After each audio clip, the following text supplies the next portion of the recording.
Assalamualaikum warahmatullahi wabarakatuh. Halo teman-teman, kami dari kelompok 2 akan mempresentasikan hasil diskusi mata kuliah Filosofi Pendidikan Indonesia, dosen pengampu, Profesor Dr. Haji Aminuddin Prahatama Putra, MPD, tentang telaah praktik baik pendidikan yang memerdekakan. Adapun anggota kelompok kami yaitu Nurul Hidayah, Nurisa Aulianti, Nurlina Septiana, Muhammad Ihsan Hidayatullah, Muhammad Fadillah, dan Mila Maulidah.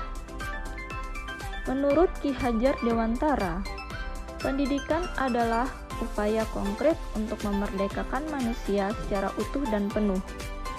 Pendidikan yang memerdekakan adalah suatu proses pendidikan yang meletakkan unsur kebebasan anak didik untuk mengatur dirinya sendiri, bertumbuh dan berkembang menurut kodratnya secara lahiriah dan batiniah.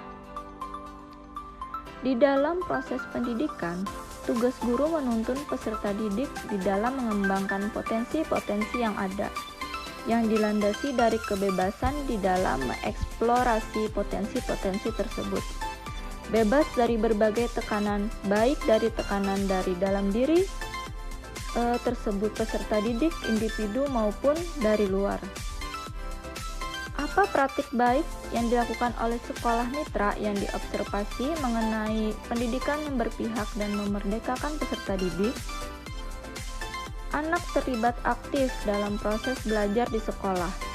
Setiap peserta didik punya kemampuan untuk menentukan tujuan dan cara belajarnya sendiri. Pembelajaran tidak terbatas pada ruang kelas. Peserta didik diberikan kesempatan untuk mengemukakan pendapat. Pembelajaran menggunakan teknologi atau kodrat zaman. Motivasi menciptakan pembelajaran yang menyenangkan.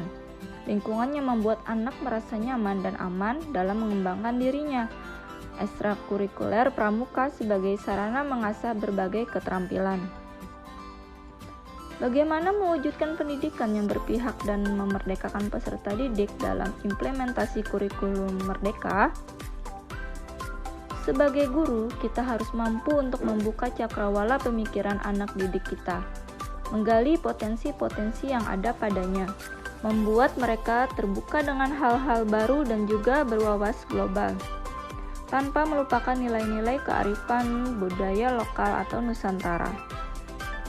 Salah satu yang bisa dilakukan oleh guru untuk membantu peserta didik mengembangkan potensinya adalah dengan cara menciptakan kegiatan pembelajaran yang menyenangkan dan membahagiakan. Memahami kodrat yang dimiliki oleh seorang anak, memberikan perlakuan sesuai dengan karakter dan gaya belajar yang dimilikinya, tanpa harus merampas haknya sebagai seorang anak yang butuh bermain dalam proses pembelajarannya. Merdeka. Belajar sesuai zaman, yaitu penggunaan teknologi.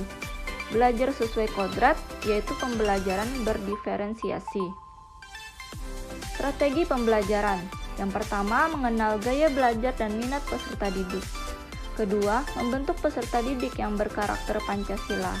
Yang ketiga, pembelajaran berbasis teknologi atau TPACK. Strategi pembelajaran diharapkan mampu menghasilkan.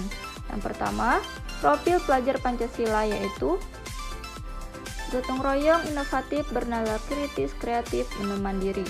Yang kedua, daya dukung oleh kepala sekolah, guru, peserta didik, komite sekolah atau masyarakat, orang tua. Yang ketiga, kompetensi peserta didik. Pembelajaran dengan memanfaatkan teknologi abad ke-21 guna meningkatkan tingkat kognitif, afektif, dan psikomotorik peserta didik dalam mengikuti perkembangan zaman. Nilai-nilai luhur Pancasila yang ditanamkan di sekolah. Sila pertama, menanamkan kehidupan beragama, contohnya mengajarkan peserta didik sebelum atau sesudah belajar untuk berdoa. Belajar karena hal tersebut dapat menanamkan sikap religius, sehingga dalam bernegara, siswa memiliki pedoman hidup yang berketuhanan. Sila kedua, yaitu menanamkan rasa saling tolong-menolong sesama teman, karena dapat menumbuhkan kesadaran untuk senantiasa menolong.